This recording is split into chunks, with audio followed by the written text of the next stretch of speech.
বলুন তো আজকে বাঁধাকপি কী দিয়ে রান্না করা হবে। এই যে মুরগির কলিজা ময়টা চাম দিয়ে আজকে কিন্তু বাঁধাকপিটা ভাজি করা হচ্ছে। অনেকেই বাঁধাকপি ভাজি মাংস দিয়ে করে, এটা বুঝে না। মাংস দিয়ে বাঁধাকপিটা ভাজি, কলিজা ময়টা দিয়ে ভাজি, এটা অবশ্যই করে দেখবেন, খেলে খুব টেস্টি ভালো লাগে। আর আমি যেখানে কিছুটা মাংস নিয়েছি, চাম নিয়েছি, ভালো করে কষিয়ে নিচ্ছি।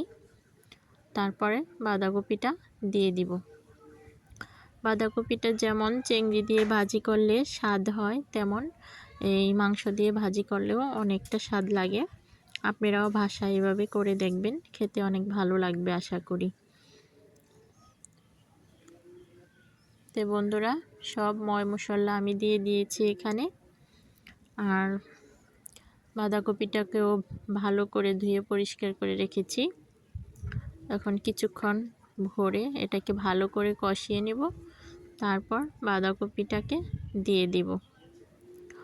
দেখুন কালারটা আসছে কি সুন্দর, দেখতে খুব ভালো লাগছে। এই যে বাঁধাকপিটাকে দিয়ে দিচ্ছি। বাঁধাকপিটাকে দিয়ে নেড়ে চেড়ে কিছুক্ষণ রেখে তারপরে দেখাবো। কিছুক্ষণের ভিতরেই হয়ে যাবে।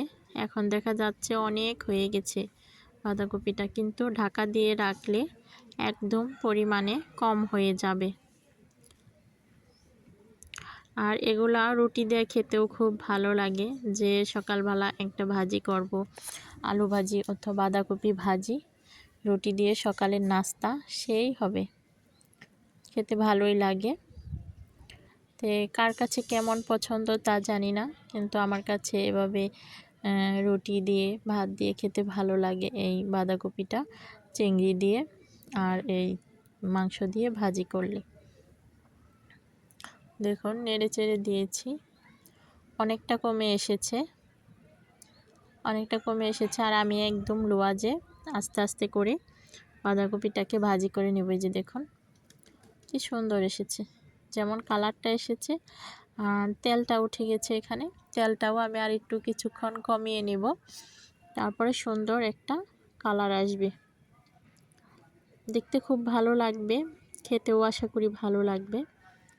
এই যে বাঁধাকপিটা সুন্দর একটা কালার এসেছে আর খেতেও ভালো লাগবে। বন্ধুরা, আপনারা অবশ্যই এরকম বাসায় করে দেখবেন আর কমেন্ট করবেন, জানাবেন যে আজকে বাঁধাকপি ভাজিটা কেমন হয়েছে। আয়শার কিন্তু ভাজিটা দেখে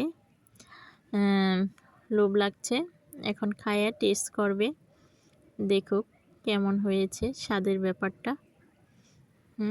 বলছে ভালো হয়েছে।